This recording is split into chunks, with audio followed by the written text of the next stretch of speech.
You thought late-stage cancer was a tragedy. With a diagnosis I printed for 20, I sent my fiancé and brother to prison with their own hands. 3 pieces of explosive evidence, a forged $10 million equity agreement became their declaration of loyalty to the enemy. The fetal DNA on the ultrasound report was actually my cat's, and every conspiracy discussed by the board was recorded as irrefutable proof of treason by a tie clip when she cried out, "The child is yours." Amidst 17 trending topics, I pressed play, letting the world see how ridiculous this self-directed betrayal was. Click view hidden evidence, blocked 4 times by YouTube. Now, like this video to expose this pair of scumbags, and if it hits 100k likes, it'll unlock the unedited version. When I was critically ill, my fiancé helped my good brother seize my family assets. I was the founder of Summit Holdings, but due to a sudden serious illness, I temporarily entrusted the company to my good brother, who knew he would take advantage of my critical condition to seize my company and my fiancé. He gathered the shareholders in the conference room to re-vote for a successor. Everyone, Marcus is no longer the Marcus he once was. He's sick now and incapable of managing the company, so I should inherit it. As soon as he finished speaking, the shareholders he had secretly bought off raised their hands in approval. However, he only held 35% of the shares, and the shareholders who supported me disagreed. Just then, my fiancée, Chloe, pushed open the door and gave the 10% of shares I had given her to Dylan. Add my vote, and Dylan wins. Chloe walked to Dylan's side, their hands clasped tightly, exchanging suggestive glances. Just as they thought they had won, I pushed open the door and entered with Ben. When I entered, the conference room fell into a deathly silence. No one expected me, who was supposed to be gravely ill and bedridden, to suddenly appear at the conference room entrance. Everyone stood up in a panic, except for Chloe, Dylan, and Uncle George, who supported him. They didn't flinch at my arrival. I looked at Chloe, who used to charm me with her playful affections in my arms. The next second, Dylan swiftly turned her, pulled her into his embrace, sat her on his lap, and passionately kissed her, holding her head tightly. When Dylan glanced at me, his eyes were filled with the triumphant smugness of someone who had victory in their grasp, full of provocation. Seeing this, everyone was too stunned to breathe. Everyone knew Chloe was my fiancée, yet she was passionately kissing Dylan in his arms. This scene utterly shocked them. They all turned their eyes to me, waiting to see how I would handle it. An unprecedented surge of anger and heartache washed over me. I rushed over and yanked Chloe out of Dylan's arms. "Chloe, what is the meaning of this? You my fiancé, yet you having an affair with my good brother, and you gave him the shares I gave you when I was critically ill, helping him seize my company." Chloe scoffed, forcefully shook off my hand, and slapped me across the face. "Not anymore. Our engagement is dissolved immediately. I am going to marry Dylan, not a sickly invalid like you." Ha! So she thought I wouldn't last much longer, and couldn't give her a prosperous life, so she seized the opportunity to find someone else. I just never imagined she would choose Dylan, my best brother. No wonder. Before I fell ill, she would constantly speak well of Dylan to me, urging me to temporarily hand over the company to him. It turns out it was premeditated. My eyes red, I clenched my fists tightly. This was the woman I had loved with my life, but she never loved me, only my status. Dylan stood up, wrapped his arm around Chloe's waist, and pulled her into his embrace. "Brother, why are you here? If you have a terminal illness, you should be resting in bed. If you die, I'll handle your funeral. Why so agitated? Go back to bed quickly. I'll manage the company well from now on, so you don't have to worry." After speaking, he reached out and pulled down the scarf from Chloe's neck. Her fair, smooth skin was covered in hickeys, some new, some old. "Darling, you were amazing last night. While pretending to care for my brother, you were passionately making love to me. Brother, you can't force love. She loves me now, not you, so stop obsessively clinging to them like a dog." Chloe, seeing that the situation had come to this, no longer hid anything. "That's right, stop clinging to me like a dog from now on. I don't love you." Looking at their sickening faces, my mind went blank. I hadn't realized they had been secretly hooking up even earlier. I raised my foot and kicked Dylan hard, sending him sprawling to the ground. I rushed over and grabbed him by the neck. Chloe, however, picked up a chair and slammed it onto my body. I cried out in pain and released my grip. Chloe's face contorted as she glared at me. "If anything happens to Dylan, I'll never forgive you." She uttered the threat, then threw herself onto Dylan, tenderly examining his wounds. Dylan wasn't really in much pain, but he leaned into Chloe's arms. "It hurts here, blow on it for me." Suddenly, scarlet blood flowed from my forehead, dripping down. I took one last deep look at Chloe. Since this was her choice, I would let go and allow it. Even if she were to beg me on her knees to take them back in the future, it would be absolutely impossible. I slowly stood up. Dylan swept a mocking glance at me, then walked over, his fingers intertwined with Chloe's. "Marcus, your era is over. Uncle George is going to sell his shares to me, and with Chloe's 10%, I now hold 5% more shares than you, and he gravely ill. Someone needs to take responsibility for the company's safety. Chloe also can't marry you, right?" As Dylan spoke, he didn't forget to flaunt himself. He glanced at the door, his eyes signaling, would I walk out myself, or would he have someone throw me out? Chloe also raised an eyebrow, chiming in for Dylan. "Marcus, Dylan's capabilities are no less than yours. Why can't he manage Summit? If you know what's good for you, pack up and leave, go back to the hospital and wait to die." Ha! Hearing that, I couldn't help but laugh bitterly. What capabilities did Dylan have to manage a company? 3 years ago, he ran his company into the ground, a complete mess, eventually declaring bankruptcy. When he was desperate, it was I who helped him out of the darkness. I even gave him shares, and let him work at my company. He truly lacked management ability, and almost ruined my branch company. I hadn't told Chloe about this to save Dylan's face. I looked up and smiled profoundly at Dylan, who said my era is over. Summit, which I founded, is not something you can just snatch away. Hearing this, Dylan's face immediately darkened. Before he could speak, Chloe, however, began to mock me first. "Marcus, what if you founded Summit? Are we supposed to watch Summit fall into ruin because of your selfishness?" "Not only do I disagree, but the shareholders won't either. Why don't you transfer your shares to me? Consider it compensation for my youth spent accompanying you all these years." Chloe finished shamelessly, and Dylan followed. "Brother, I know forcing you out might upset you, but he's critically ill. Shouldn't you let a capable person take over Summit? Don't you agree, shareholders?" Dylan turned his head to the shareholders. I knew he wanted to stir up their dissatisfaction, as it concerned their interests, and those shareholders Dylan had bought off stood up one by one, pointing fingers at me and saying, "That's right, he's almost dead, but Summit needs someone to preside over it. We've all seen Dylan's capabilities, they are no less than yours. Mr. Hahn, you can't ruin everyone's interests because of your selfishness. We don't need to be afraid, anyway. Mr. Gu now holds more shares than him, we can just throw him out together." The speaker was Uncle George. He sat calmly in his chair, drinking tea.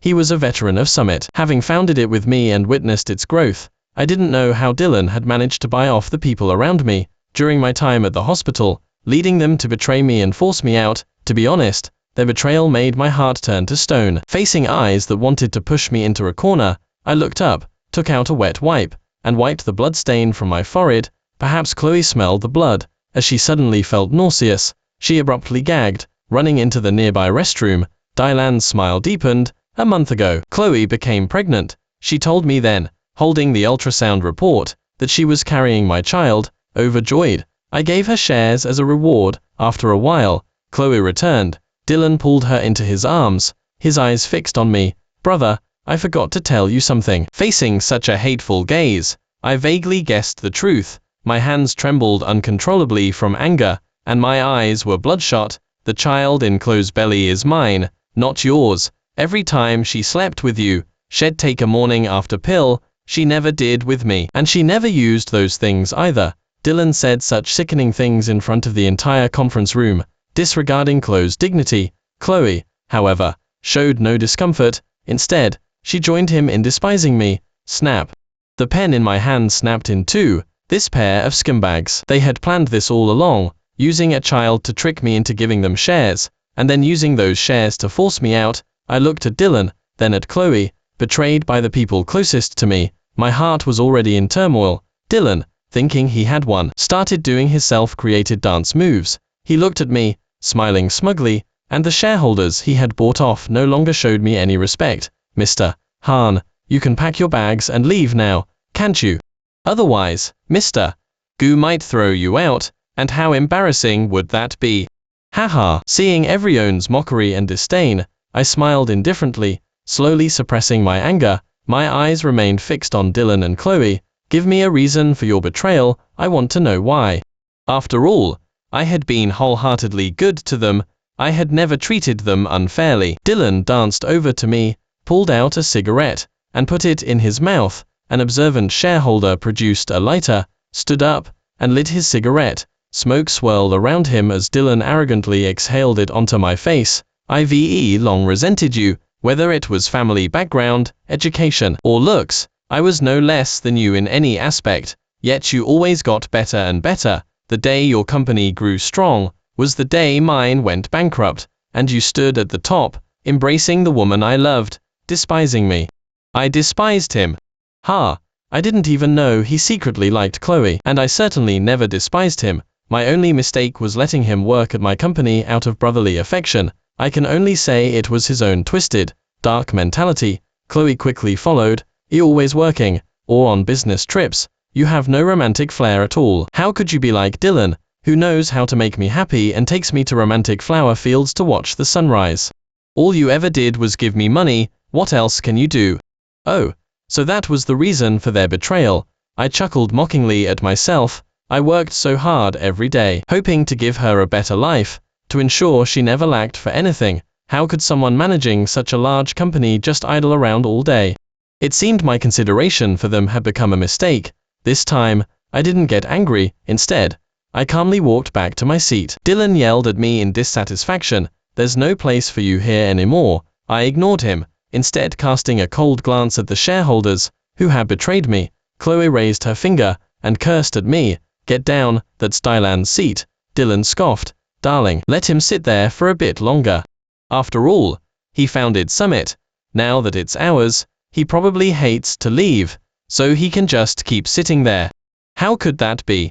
5 minutes at most. I paid no attention to this pair of scumbags, because now, I had completely let them go. Seeing me calm and composed in my seat, Dylan's smile slowly faded after 5 minutes, turning sinister and venomous. Call security up here.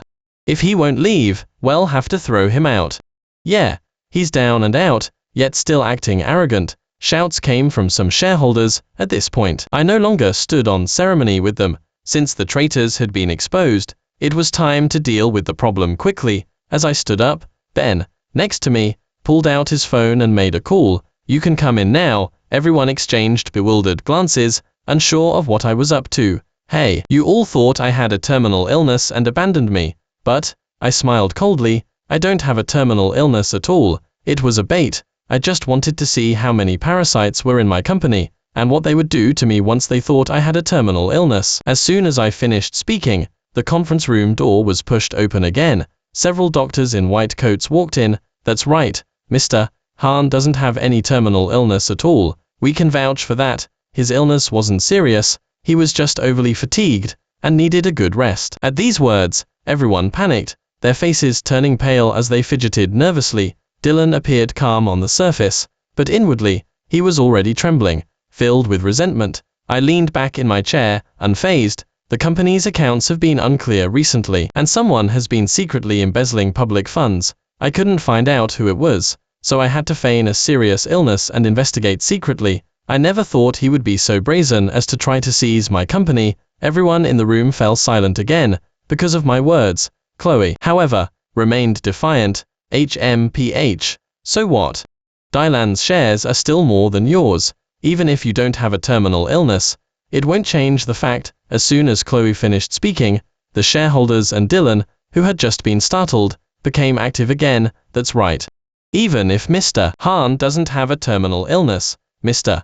Gu now holds more shares than him, and we all voted for Mr. Gu, so Mr. Hahn will still be kicked out. Exactly, we've come this far, so we just have to keep sticking with Dylan to protect our interests. I was so scared just now. I thought we were done for. Dylan, hearing his supporting shareholders speak, became very smug again. Did you hear that, Marcus?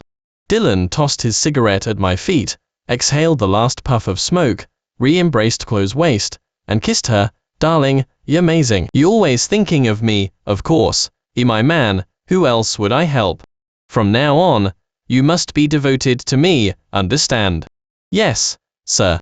After their conversation, they passionately kissed deeply, disregarding everyone else. Some shareholders couldn't bear to watch and turned their heads away. After they finished kissing, Dylan turned his head to me, smiling broadly. "Marcus, it's useless even if you found out something. As long as Summit is in my hands, I'll have the power to hunt you down and block you anytime. Your evidence is useless. No one will believe you." Dylan was right. This world valued money. Money made things easier. It could buy anyone's loyalty. Soon, a group of security guards rushed in, standing behind Dylan, waiting for his command to throw me out at any moment. The shareholders who supported me sighed deeply. "Mr. Hahn, let's go. Where there's life, there's hope. We are willing to follow you forever and create a new Summit. Ha ha ha ha." Old fool. Marcus can't even protect himself, yet he's still willing to follow him. I am telling you, the moment you step out of Summit, he'll notify every industry that no one is allowed to take in you pathetic losers. Just wait to die.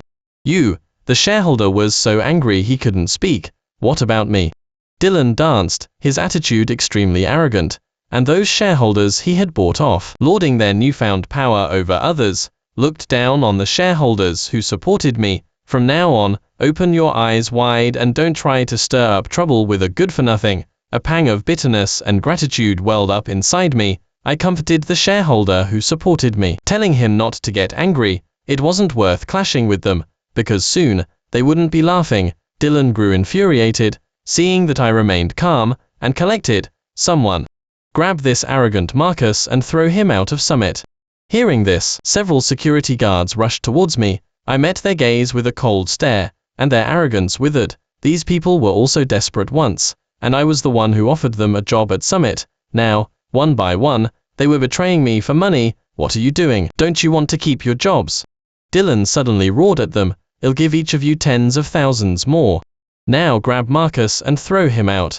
Dylan loved to target the people around me. He wanted me to witness with my own eyes how the people I had genuinely helped would betray me one by one. This time, the security guards no longer hesitated and directly made their move. "Mr. Hahn, I am sorry, but everyone's got their price." I glanced at Dylan, it being so ruthless, leaving them no way out. "Yes, I am pushing you to the brink of death, making him a beggar, begging for mercy at my feet. All right, this is what you taught me." As soon as I finished speaking, I stood up. The security guards stopped wasting words and directly attacked. But before they could even get close to me, Ben quickly and precisely struck them all down. The conference room immediately descended into chaos, and Dylan's face instantly darkened. "Useless. Get me more security guards. It's no use, even if they come. You might just make a fool of yourself by getting thrown out instead." I curled my lips into a sneer, meeting Dylan's gaze. Chloe had already made a phone call outside. They were determined to kick me out today, no matter what. "Dylan, don't worry, security guards are useless. Why don't you call Marcus bodyguards? IVE already paid them off. They are all skilled, and they'll be at your service from now on. Darling, you're amazing. I'll reward you well tonight." Dylan looked at Chloe with a wicked smile, his eyes full of lust. Chloe raised her hand and lightly punched his chest. Naughty. This made Dylan burst into laughter. After a while, my bodyguards arrived. Dylan stood in front of them, brazenly giving orders. "Beat Marcus up first, then throw him out like a dog." The bodyguards standing behind him didn't move, as if they hadn't heard his command. Dylan turned his head back in confusion, cursing angrily. "Idiots, get to work." I smiled. "Did you hear that? Get to work." So, the bodyguards raised their feet and savagely kicked Dylan, sending him sprawling like a dog at my feet. Chloe's face instantly lost all color. She frantically ran to Dylan's side, and began to curse at the bodyguards. "What are you doing? How dare dogs hit their master? Do you still want to enjoy a good life with us?" As soon as she finished speaking, I put my foot down on Dylan's hand and stood up. Dylan screamed in pain, unable to pull his hand away. Chloe prepared to punch me, but I backhanded her. "The charade is over now." I retracted my foot and elegantly straightened my clothes. Dylan stood up and went to check on Chloe, whom I had just hit. "PFFT, stop acting arrogant. Since he clinging to this place and won't leave, I'll have to call the police." I scoffed. "Who said I am clinging here? Summit has always been my home. Why would I leave?" "Either one who should leave, full of it. Summit is mine now. I hold more shares than you. Hearing that, I burst out laughing, holding 25% of the shares and claiming you want to snatch Summit and be its owner. Ha! Dylan, where did you get such nerve? Hearing this, Dylan also laughed. Hey, who said I only have 25? It's clearly 4 to 5. Uncle George sold his shares to me. Why do you say I only have 25? Why? I looked up, past Dylan, to Uncle George. Smiling profoundly, Uncle George calmly took a sip of tea, then put down his teacup, looked up, met my gaze, and then smiled warmly. Dylan followed my gaze, turning his head to look at me, then at Uncle George. Marcus, you're not trying to beg Uncle George to go back on his word, are you? Then you're mistaken. Uncle George has already promised to give me the shares. After all, I can offer him more benefits. I crossed my arms, mocking Dylan without speaking, only signaling Uncle George with my eyes that he could begin. Uncle George stood up, buttoned his suit jacket, then looked at Dylan with a cold face, who said I would give you the shares. A good-for-nothing who's all talk and no action. You don't deserve them. Everyone was dumbfounded by Uncle George's declaration, too stunned to breathe. The turn of events caught them completely off guard. Dylan and Chloe were also stunned by Uncle George's sharp words. Dylan smiled nervously and asked Uncle George, what's wrong? Uncle George didn't speak. Instead, he walked over to me. Now, do you believe what I said? That pair of scumbags not only betrayed you, but also conspired to steal your hard work. After Uncle George finished speaking, he threw a stack of photos onto the table. The photos showed Chloe and Dylan having an affair, with timestamps indicating they had been hooking up much earlier. There was also a voice recorder, which Uncle George turned on. Chloe, do you love me? Yes. Then help me. Pretend to be pregnant with my child, and tell Marcus you're carrying his baby, ask him for a reward, and have him give you 10% of the company's shares. What are you going to do? HMPH. Naturally, I am going to take over the company. I want Summit to be mine. I'll secretly buy off other shareholders, and then find an opportune moment to catch Marcus off guard. Okay, I'll help you. I don't love Marcus now. I only love you. Next, there were sounds of them making love. Dylan, having heard enough, seemed to realize something. He abruptly looked up at me, and Uncle George, what do you mean? What I mean, you still can't see. I've always been Marcus' capable right-hand man. Our bond is not something you can buy. What a joke. A long time ago, I found out you had dirty hands. So I investigated further and discovered you were secretly seducing his woman. When Marcus wasn't home, when I showed the evidence to Marcus, he was filled with sorrow and disappointment, unable to accept your betrayal. So I had to scheme with him, letting him feign illness while I acted as the traitor, just to lure all of you out, and take you down once and for all. This time, Dylan couldn't smile anymore and nearly collapsed to the floor. He couldn't believe he had been a pawn all along, foolishly challenging and provoking me. Chloe's face was also incredibly pale, and even her voice trembled. Then the shares you gave me, were they fake too? Yes. After I no longer loved her, even my tone turned cold. Chloe instantly slumped to the ground, glaring at me in silence, and those shareholders they had bought off were too terrified to speak or even raise their heads. Only their bodies trembled uncontrollably. One of them suddenly knelt down. I am sorry, Mr. Hahn. Dylan threatened me. If I didn't agree, he would harm me. I didn't want to. Seeing this, the other shareholders also knelt down, begging for my mercy not to fire them, blaming everything on Dylan and portraying themselves as victims. Facing their pleas, I just smiled coldly and said nothing. Dylan, enraged by their defection, finally lost his temper. He rushed behind them and threw punches at them. You old geezers. He clearly greedy for money and turned on me after taking my benefits. Now he trying to shift the blame. PFFT. Dylan spat on their faces and cursed. Uncle George and I watched like spectators, observing them fight amongst themselves. One shareholder started to fight back, picking up an ashtray and throwing it at Dylan's head, instantly causing a brawl. Everyone surrounded Dylan, punching and kicking him. Chloe just hid in a corner, too scared to step forward and help. Half an hour later, Dylan was beaten to a pulp, lying on the ground, barely alive. He stretched out his hand, slowly crawling towards me, grabbing the hem of my trousers. Marcus, why? You're luckier than me. I am not convinced. You can live well, but you can't live better than me. His twisted mentality disgusted me. So I kicked him away. Do you think others always rely on luck? Ha! No wonder you always fail, unable to do anything well, while others are working tirelessly, pulling all-nighters, constantly traveling for projects. What were you doing?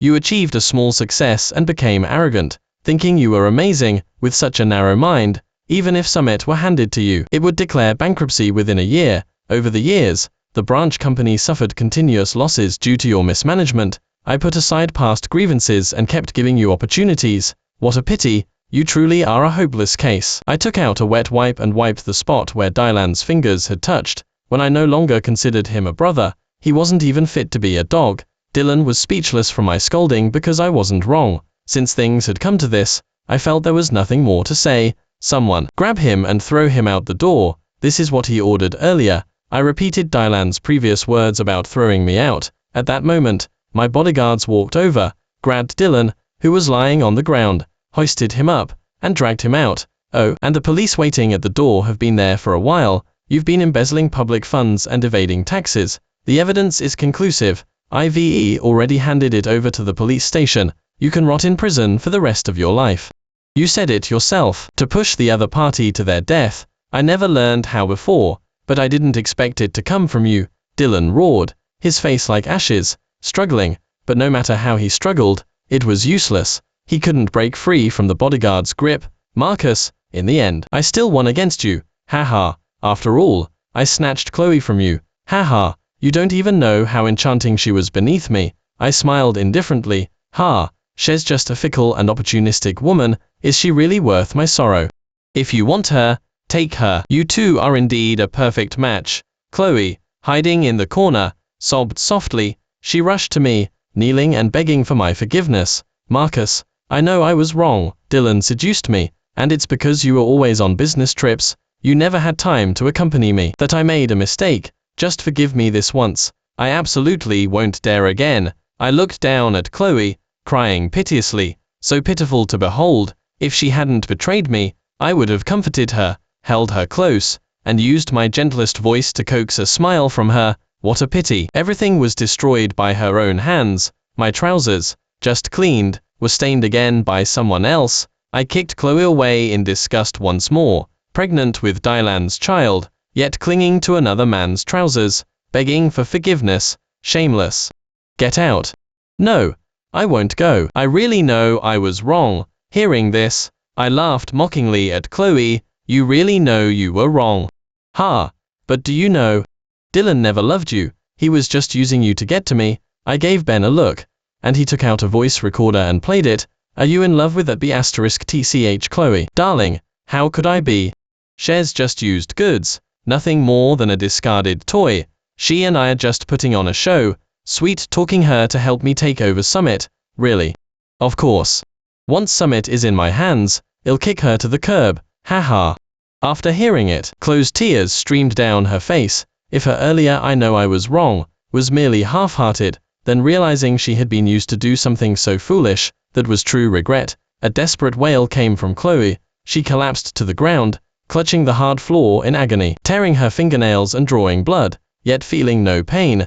Dylan was also taken out by the police, from beginning to end. He didn't spare Chloe a single glance, only glaring furiously at me. Chloe finally believed that everything was true. She had helped Dylan hurt the person who loved her most. She was so foolish. Suddenly, she shot up, frantically fumbling in her handbag, as if searching for something. Then she gave a sinister laugh and chased after them. After they left, I fired every single one of the shareholders who had betrayed me, leaving none. Immediately, the conference room filled with pleas for mercy, but I no longer felt soft-hearted. I walked out of the conference room. Just then, some employees ran back in a panic. Murder. Chloe was stabbing Dylan like crazy with a knife, and then the police shot her dead.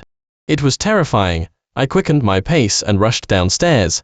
Chloe's body lay on the ground, trembling and sobbing. She was covered in blood, and Dylan lay beside her, their blood mingling. Dylan had already stopped breathing, and Chloe's life was slowly ebbing away. She slowly turned her head to look at me, trying to say something, but blood welled up in her mouth, preventing her from speaking. Only tears fell from her eyes. I knew what she wanted to say. I walked over. Chloe smiled when she saw me come, Her eyes told me she was sincerely apologizing to me, saying she was sorry. I said nothing, just looked at her with complex emotions. When I first met her, she wasn't like this, otherwise, I wouldn't have loved her so much. But people can't resist temptation. Once they make a mistake, there will be a second and a third. When Uncle George showed me the photos of her cheating, I still hoped she would turn back in time and not make more mistakes. But she didn't. She became bolder and bolder. Utterly lost in Dylan's sweet words, in despair, Uncle George and I devised the plan to lure them out and destroy them. At that time, my heart still yearned for Chloe to turn back. It wasn't until Dylan personally told me that the child in Chloe's belly wasn't mine that my heart turned to stone and I let her go. Soon after, Chloe slowly closed her eyes. Following Dylan, nurses quickly came to take away their bodies, and the police processed the scene. After a moment of reflection, I walked out of the company. There's no turning back in life. A mistake is a mistake.